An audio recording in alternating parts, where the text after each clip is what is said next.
여러분 반갑습니다. 우리가 사는 공간 속에서 만날 수 있는 멋진 도서관에 가서 우리가 사는 시간 속에서 찾을 수 있는 좋은 책을 읽고 밑줄쳐 중계하는 여러분의 중계 서원입니다. 구독과 좋아요는 사랑입니다.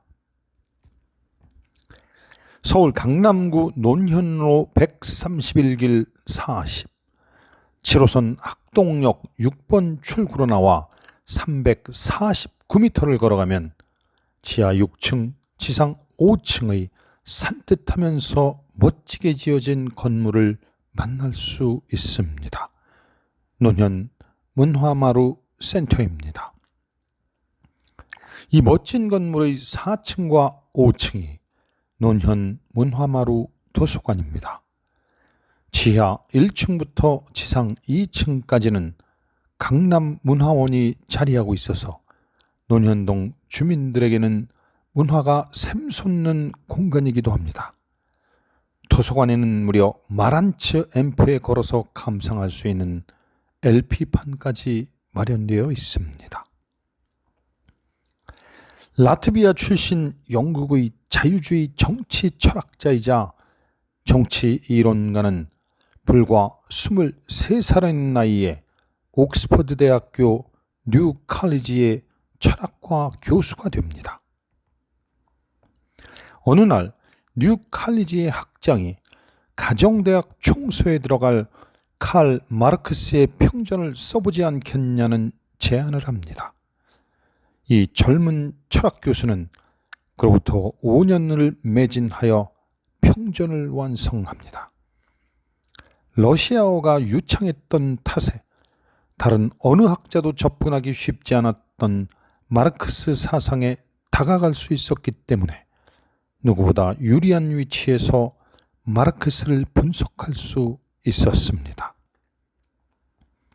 오늘 중계서원 구독자들과 함께할 책은 칼 마르크스, 그의 생애와 시대입니다. 이사야 벌린이 쓰고 안규남이 옮겼습니다. 심리학적 인물 묘사와 지적 분석 사이의 균형을 적절하게 유지한 거의 유일한 지성 사가였으며 불과 30살의 나이에 완성한 칼 마르크스의 생애와 시대 속으로의 난해한 산책을 지금 시작하겠습니다. 19세기 사상가 중에 칼 마르크스만큼 인류에게 직접적이고 체계적이며 강력한 영향을 미친 사람은 없다. 그는 살아서뿐 아니라 죽은 뒤에도 추종자들에게 지적 도덕적 영향력을 행사했다. 한때 유럽에서는 위대한 대중적 영웅들과 순교자, 로맨티스트 등 전설적인 인물들이 그들의 삶과 언어를 통해 대중의 상상력을 자극하고 새로운 혁명적 전통을 창조한 민주적 민족주의의 황금 시대가 있었다. 그러나 마르크스의 대중적 영향력은 그 황금 시대에서조차도 유래를 찾아볼 수 없었을 정도로 강력했다. 하지만 시대를 초월해서 마르크스를 결코 일반적인 의미에서의 대중적 인물이라고 할 수는 없다. 그는 단연코 대중적인 저술가나 연설가는 아니었다. 그의 저작은 다양한 분야를 다루고 있지만 살아있을 때는 널리 읽히지 않았다. 1870년대 후반에 들어서야 그의 저작들은 거대한 숫자의 독자들과 만나기 시작했지만 그것은 그 저술들의 지적 권위 때문이라기보다는 마르크스로 대표되었던 공산주의 운동의 명성 혹은 악명이 높아진 데 따른 것이었다. 마르크스는 위대한 대중 지도자나 선동가도 아니었다. 그는 그런 자질을 전혀 갖고 있지 않았다. 그는 러시아의 민주주의자인 알렉산더 헤르첸처럼 천재적인 정치 평론가도 아니었고 바쿠닌처럼 청중을 사로잡는 웅변술의 달인도 아니었다. 그는 전성기에도 그다지 알려지지 않은 채 대부분의 시간을 런던에서, 그것도 대형 박물관의 열람실과 자신의 책상 앞에서 보냈다. 마르크스는 일반 대중에게는 거의 알려져 있지 않았고 말년에 가서야 비로소 국제 공산주의 운동의 훌륭한 지도자로 인정과 찬사를 받았다. 하지만 그가 살아온 과정이나 성격에 상상력을 자극하는 요소 같은 것은 없었다. 또한 그는 코스트, 마치니, 심지어는 말년을 라살레처럼 추종자들로부터 무한한 헌신과 거의 종교적이라 할 정도로 열광적인 숭배도 받지 못했으며 그럴 만한 매력도 없었다. 마르크스가 대중 앞에 모습을 드러내는 일은 흔치 않았고 어쩌나 나타난 경우에도 결과가 그리 성공적이지 않았다. 그는 공식 연회와 공개적인 모임에서 몇 차례 연설을 한 적이 있는데 청중들의 존경을 받기는 했지만 내용이 지나치게 많은 데다 단조롭고 몸이 건조해서 이른바 열광적 분위기와는 거리가 멀었다. 마르크스는 기실적으로 이론가이자 지식인이었다. 그는 평생 동안 대중의 이해관계를 연구했지만 대중과의 직접적인 접촉은 본능적으로 피했다. 추종자들의 눈에 비친 마르크스는 학생의 머릿속에 핵심이 확고히 박힐 때까지 자기 주장을 끝도 없이 반복할 태세가 되어 있는 독단적이고 교훈적인 독일인 선생님 그 자체였다. 그는 자신이 연구한 경제 이론의 대부분을 노동자를 상대로 한 강연에서 처음으로 펼쳐보였다. 그의 설명은 간결하고 명쾌한 방식의 전형이었다. 그러나 그에 비해 집필은 느리고 힘들게 진행되었다. 흔히 머리 회전이 빠르고 창조력이 풍부한 사상가들이 그렇듯이 마르크스도 예상되는 모든 반박을 미연에 방지하기 위해 노력했고 새로운 핵설을 즉시 알리고 싶어 늘 안달복달했다. 하지만 생각의 속도를 그리 좀처럼 따라가지 못했다. 마르크스가 자신의 저작에서 펼쳐 보이는 핵심 학설은 추상적 문제를 다룰 경우에는 결코 심각한 회의의 대상이 되지는 않았다. 그러나 핵심 학설의 세부적인 면은 때때로 균형을 잃고 있거나 모호한 경향이 있었다. 이런 점을 스스로도 잘 알고 있었던 마르크스는 한 번은 자신을 프랑스 소설가 발자크의 알려지지 않은 걸작의 주인공에 비유한 적이 있다. 그 주인공은 자기 마음속에 떠오른 그림을 그리려고 캔버스에 카피를 끊임없이 반복하다가 결국에는 자기 상상 속의 이상을 표현하고 있는 것으로 생각되는 형체 없는 색채 덩어리를 만들어냈다.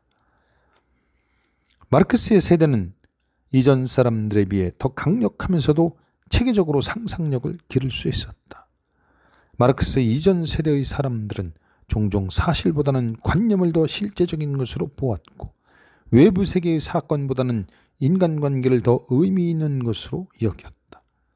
그들은 때로는 공적 생활을 자신들의 개인적으로 체험한 풍요롭고 정밀한 세계의 관점에서 이해하고 해석하고자 했다.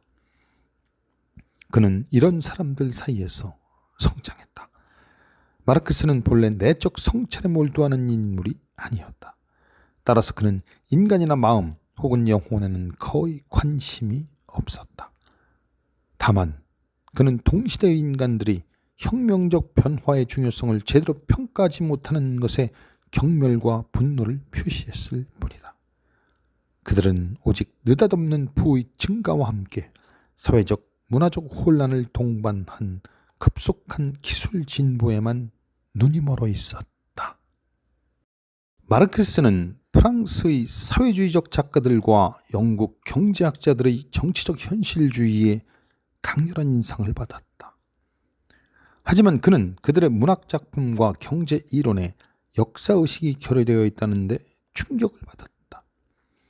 그가 보기에 그들은 역사의식이 결여되어 있었기 때문에 얄팍한 절충주의에 쉽게 빠져버렸을 뿐만 아니라 아무런 지적 불안감조차 없이 눈에 띄게 무책임한 태도로 자신의 사상체계를 수정하고 내용을 첨가할 수 있었던 것 같았다.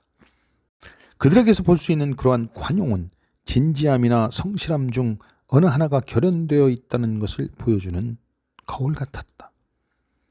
마르크스의 이론은 언제나 분명하고 격렬했다. 또 그 이론은 언제나 결론의 모호함을 조금도 허용하지 않는 전제들로부터 추론되었다. 마르크스는 프랑스의 사회주의 작가들과 영국의 경제학자들의 지적 절충이 역사 발전 과정에 대한 정확한 뼈대를 충분하게 이해하지 못한 데서 기인한 것으로 보았다. 당시의 고전파 경제학자들이 주장하듯 정치 경제학의 범주들이 모든 시대와 장소를 불문하고 유효하다는 가정은 그가 보기에 다른 무엇보다 터무니없는 것이었다. 후에 엥겔스는 오늘날의 경제학들은 마치 사자왕 리처드가 경제학을 조금이라도 알아서 십자군 전쟁에 시간을 낭비하는 대신 자유무역을 시작했더라면 그 후 600년 동안 이어진 실수 같은 것은 없었을 것이라는 식으로 말한다며 그들을 비판했다. 고전파 경제학자들은 또한 마치 과거의 모든 경제 체계들은 이리저리 헤매면서 자본주의를 향해 접근해간 것으로서 모든 경제 체제는 자본주의 기준에 따라 분류되고 평가되어야만 하는 듯이 말한다.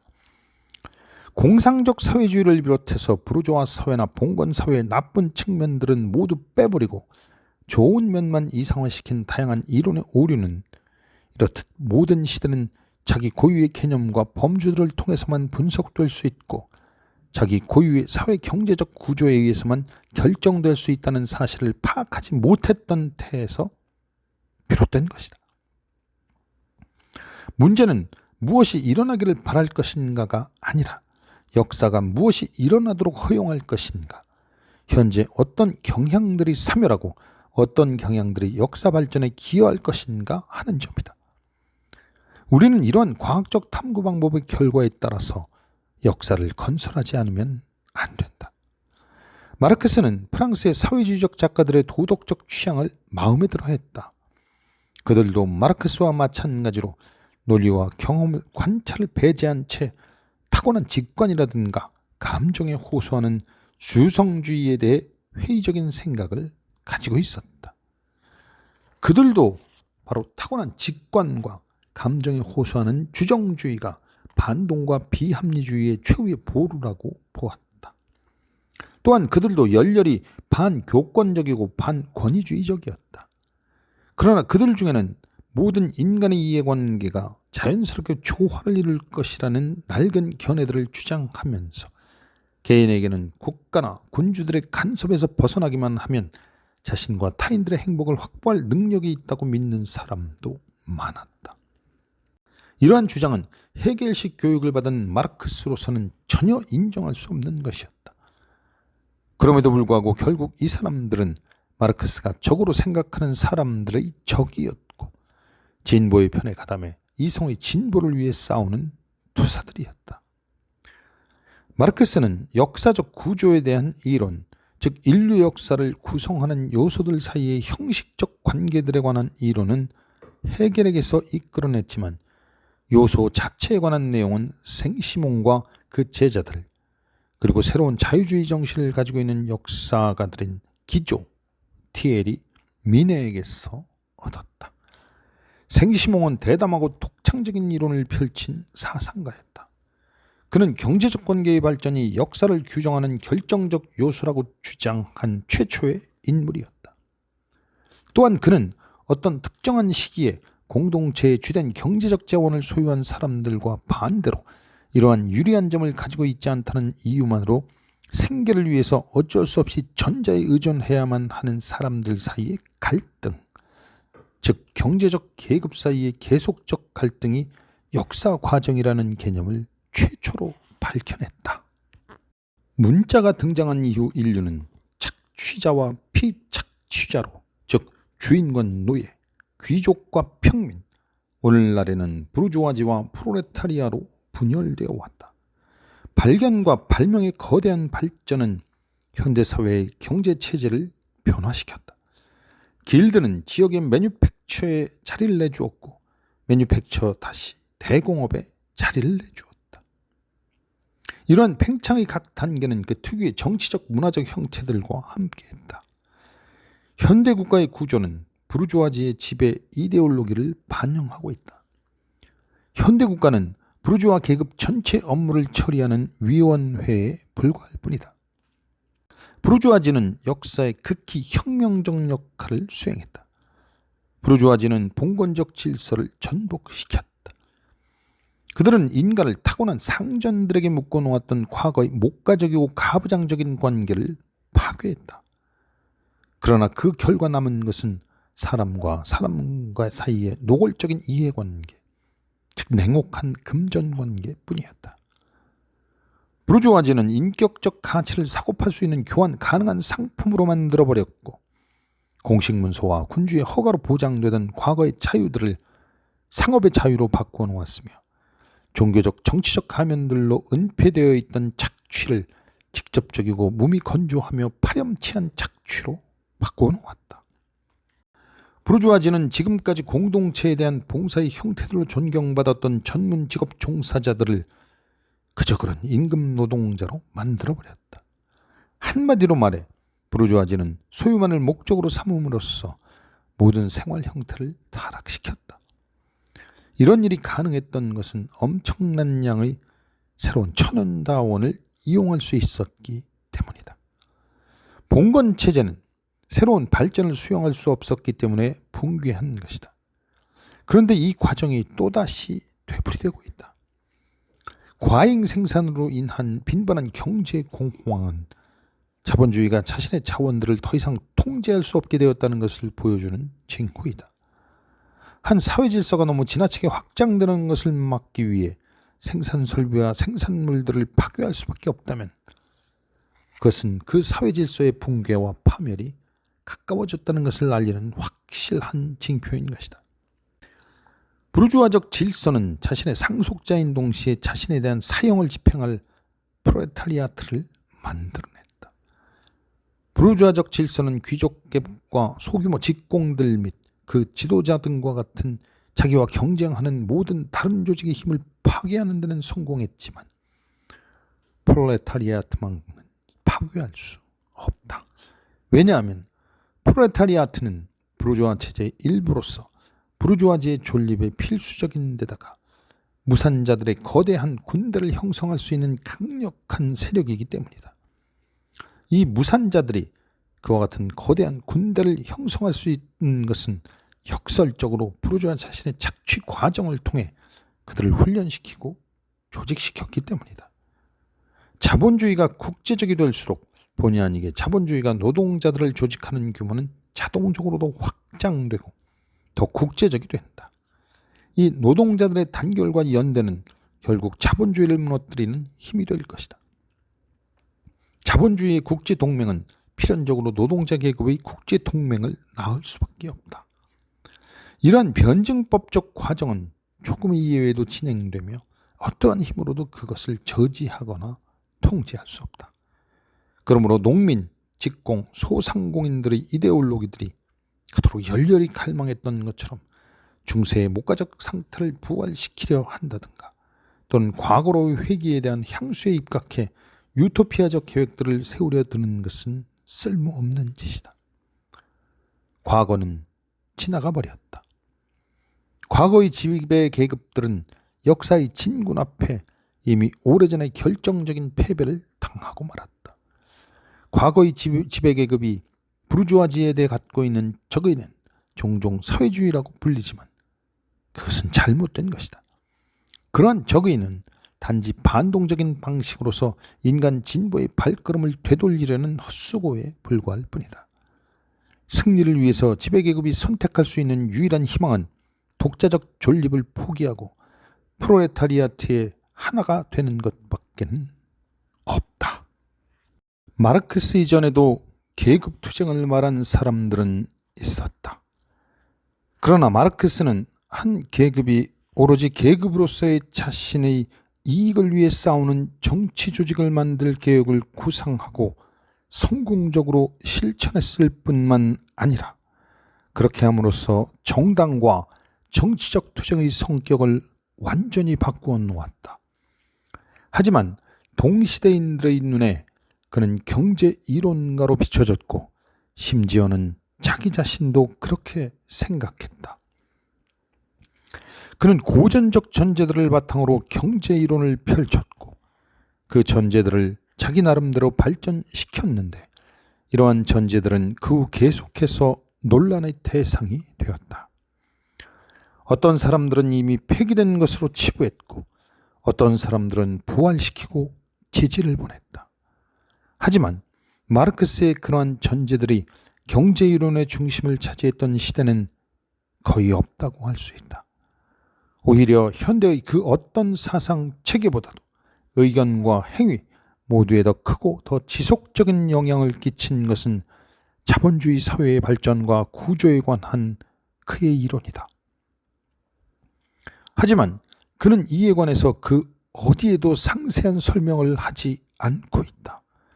이 이론은 어떤 현상에 대해 던져야 할 가장 중요한 물음, 그 현상이 경제구조와 맺고 있는 관계, 즉 사회구조에서 경제적 힘의 관계들, 현상은 이 관계들의 표현이다. 와 관련된 것이라고 주장한다. 이것을 토대로 그는 비판과 연구를 위한 새로운 도구들을 만들어냈다. 이러한 도구들은 우리 시대의 사회과학의 본질과 방향을 바꾸어 놓았다. 사회적 관찰을 기초로 작업하는 사람들은 그 누구도 이 영향에서 벗어날 수 없다. 모든 나라의 서로 대립하는 계급과 집단, 운동과 그 지도자들만이 아니라 역사학자, 사회학자, 심리학자, 정치학자, 비평가, 창조적 예술가 등도 자기들 사회생활의 질적 변화를 분석하려고 하는 한 자기들 사상의 형태를 칼 마르크스의 사상에 의존하지 않을 수 없다. 마르크스 사상이 완성된 지 한 세기가 지났다. 이 기간 동안 그의 사상은 원래 받아야 할 칭찬과 비난의 목 이상을 받아왔다.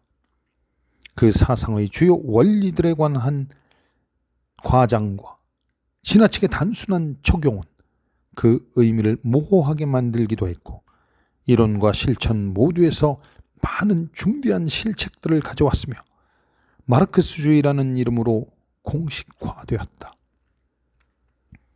그럼에도 불구하고 마르크스 사상의 영향은 혁명적이었으며 그 영향은 지금도 계속되고 있다. 마르크스의 사상은 역사 과정을 규정하는 결정적인 요소는 관념이다라는 명제를 논박하기 위해 출발했다. 하지만 마르크스의 사상은 인간사에 강력한 영향을 미침으로써 스스로의 태제의 힘을 약화시켰다. 왜냐하면 마르크스의 사상은 개인이 환경이나 다른 개인들과 맺는 관계에 대해 그때까지 널리 퍼져 있던 인식의 변화를 일으켰고 또 그러한 관계 자체까지 변화시켰다. 그 결과 오늘날까지도 마르크스의 사상은 인간의 행위 방식과 사유 방식에 지속적 영향을 미치고 있는 지적 힘들 중에서 여전히 가장 강력한 영향력을 발휘하고 있다. 자, 이제 사상가이자 투사였으며 그의 이름하에 많은 나라들에서 마르크스주의로 무장한 당들이 만들어지는 데 공헌했던 한 인물의 생애와 사상을 다루었지만 가장 집중했던 사상은 역사적인 부분이었다고 수려했던 이사야 벌린의 위대한 전기 속으로의 산책을 마치겠습니다. 사랑하는 중개소원 구독자 여러분, 여기까지 함께 하시느라 애쓰셨습니다. 여러분 감사합니다.